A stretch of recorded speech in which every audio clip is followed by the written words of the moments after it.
Sorry for the 2 weeks of silence. I had some work, so I'm here to present you and explain the work of Gerard Manley Hopkins, a poem, Thou art indeed just Lord if I content. So without further ado, let's move on. We are introduced to the Latin lines before the poem, provided by Gerard Manley Hopkins, mainly to make us understand why the poem is was written. It is literally the Latin translation of the Bible, which means the first 3 lines of the poem, more or less, and it is an allusion from Jeremiah 12:1 verse, not allusion, directly the verse. Then moving on, you will definitely understand when you read the poem. So reading the poem.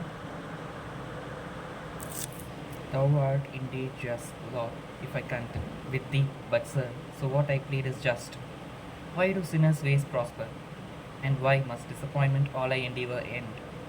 Were thou my enemy, O thou my friend, how wouldst thou worse, I wonder, than thou dost defeat thwart me? O the sarts and thralls of lust, do inspire us more thrive than I that spend.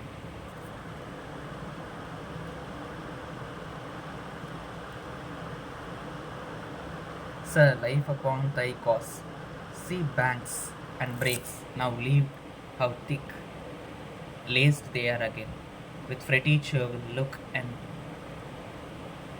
fresh wind shakes them. Bird build, but not I build, no but strain. Time's eunuch, and not breed one work that wakes. Mine, O thou Lord of life, send my roots strain. So I recommend you to read the poem at least twice before diving in into the heart of the poem. So first, let's look about the author.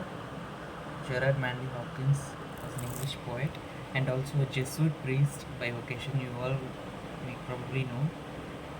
They belong to the Society of Jesus. Gerard Manley Hopkins was not widely popular during his lifetime, but his posthumous fame led to him being ranked among the famous English poets. He is also known to have created the concept of sprung rhythm.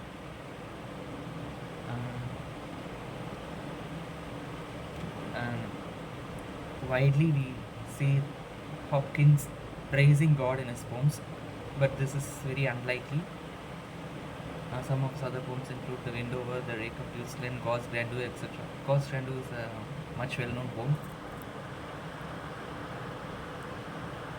Then, moving on to the theme and structure of the poem. The poem rotates round and round on spiritual warfare, and then frustration over the success of injustice. Hopkins is not able to accept the prosperous wicked people.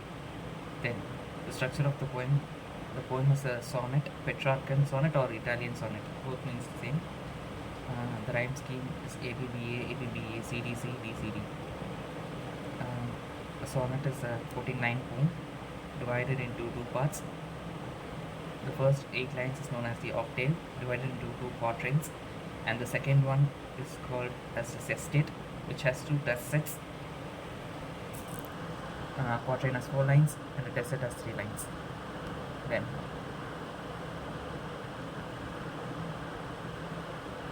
moving on to the compact summary of the poem. In this we will see what the author is trying to say. In analysis you will be knowing what I am saying. So then, the poem opens with the acknowledgement of poet of God's justice. He acknowledges that God is just. He is the supremest authority over the world, judging people. But Hopkins is infuriated with the success and prosperity of the sinners, and so Hopkins questions God, why they always prosper more than Hopkins. Being a devotee, Hopkins is not able to flourish to the extent of the sinners. So even justifies this statement by citing some instances.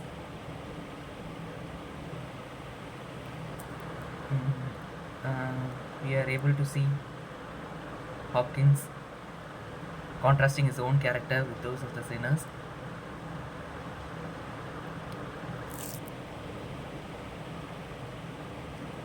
Hopkins fights with God.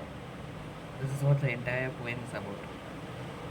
He is demoting God. In the first line, we come to see that he calls God as Lord, he addresses as Lord. Then we come to see in the second line, he addresses God as Sir. So we can see the demotion. So Hopkins also expresses his grief over God, adding up on the sorrow of Manley Hopkins' life. He even questions why God, being Hopkins' friend, is imposing much sufferings on him, but he is not doing so on the sinners who always are filled with lust and who never think of God. And if they think, it will be in their spare time. But Hopkins, being a devotee, couldn't accept this harsh truth. So Hopkins, I said right citations. So Hopkins brings in natural references such as riverbanks, breaks, bushes. Then the more in entirety, Hopkins is bringing in the spring season here. He is comparing his life to spring season, and after winter, nature rejuvenates. So he also is jealous of the beauty of nature during spring season. He also brings in references of birds building a nest, but he is not able to even create one useful work that wakes up mankind and gives a noble understanding, noble moral, etc. So Hopkins even laments that he has become a slave of time, and he is not even able to create one useful productive work. And after fighting with God, so he concludes the poem. He gives in to God, he surrenders, and he pleads God to send his roots some rain, which means he asks for some blessings or some spiritual solace. Then moving on to some analysis. So here comes my own interpretation of the poem. So this poem was written just 4 months before Hopkins' death. So you can see this is known as the last work of Hopkins, written in 1889. He died in July, so he has written 4 months before it. So this 1889 is filled with, Hopkins' life was filled with works opposing God. This poem is also an outcome of grief of Hopkins' unproductivity. So Hopkins is grieving. Oh God, why are you not blessing me enough?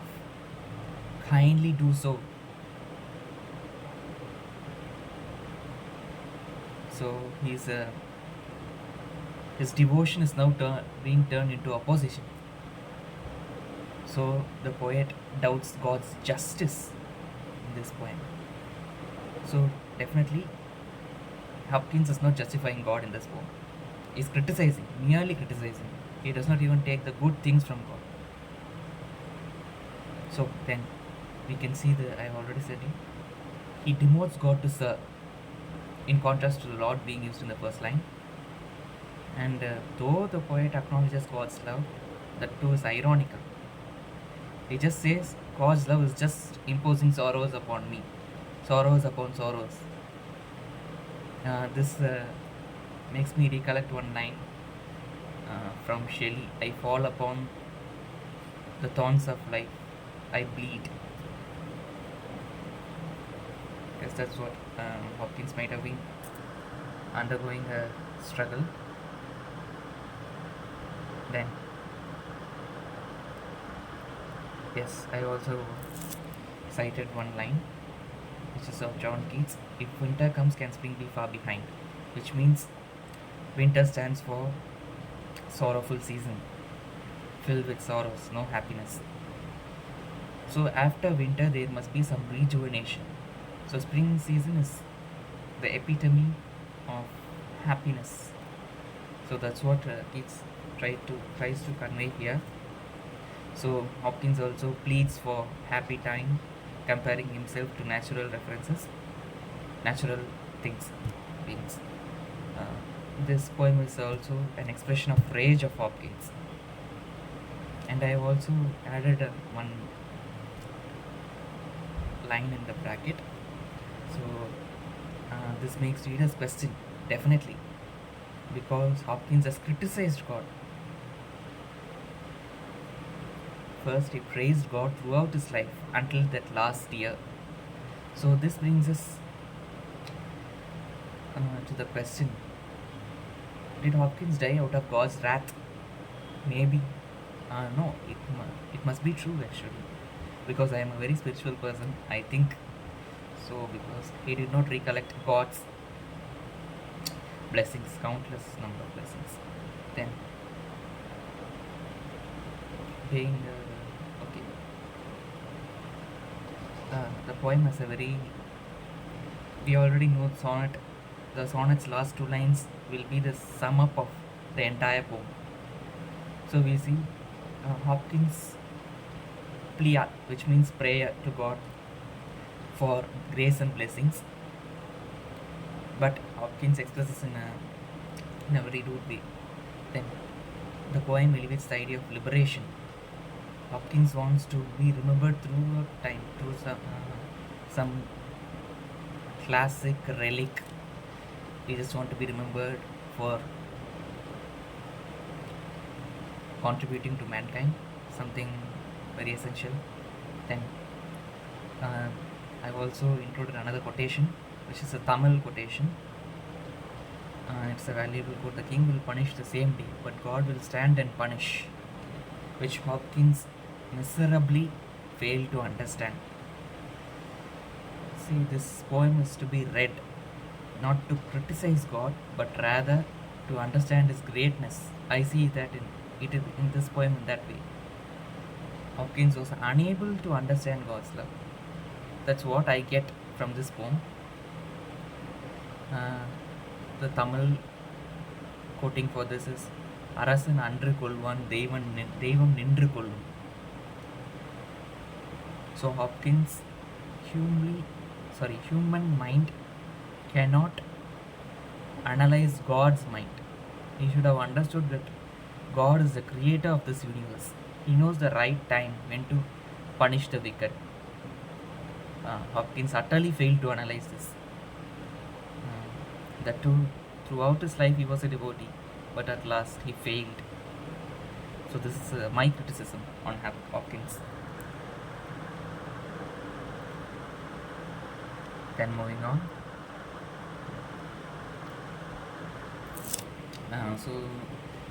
The key takeaways of moral values which we can take from the poem is: Hopkins pleads that justice must prevail over the world, and Hopkins also reiterates the same thing, that the wicked must be punished as soon as possible. Then the poem indirectly propels readers to be successful through moral means, though it is not rewarded very quickly. But whatever you do,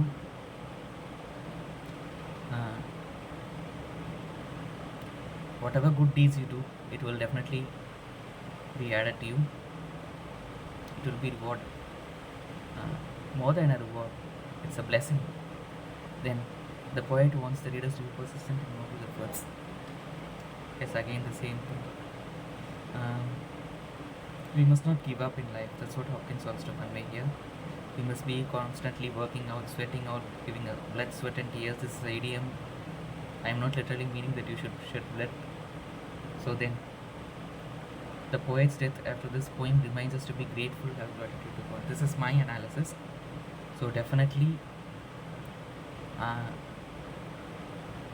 This poem reminds me that we should be grateful to God, and we should not be narrow minded. We should not put down God like this, because God definitely would know what to do with our lives.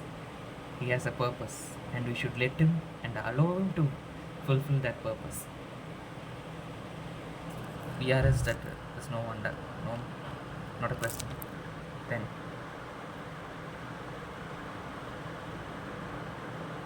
the poetic devices used in the poem.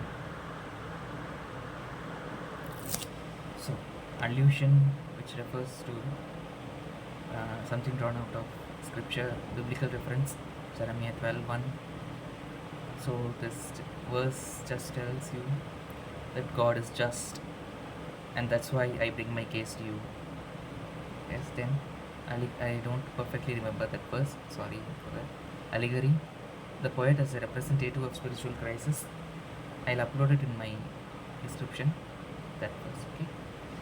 Allegory, the poet is the representative of the spiritual crisis.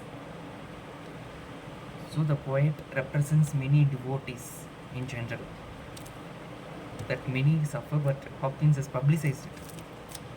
Caesura means a pause in the poem used to convey an idea, separately highlighting it. Pause occurs in the very first line, the same title, the what indeed just thought if I contend. Then hyperbole is exaggeration, use of the phrase times eunuch. So Hopkins exaggerates his sufferings. And then repetition. We find Hopkins using sir twice to demote God. Then alliteration. Banks plays the first letter of the word used in the same line. Then metaphor, indirect comparison, implicit comparison of the poet's spiritual state to parched roots. We are directly saying that the poet's plea to God to send his roots something. And then fragment and syntax is not a poetic device but rather a feature. We see fragment and syntax to see the broken state of the poet. Then thank you for saying. I hope you loved my lecture, maybe. But I gave my best, so thank you all. I wish you all success, and kindly take this poem in a positive note. Thank you. Have a nice day.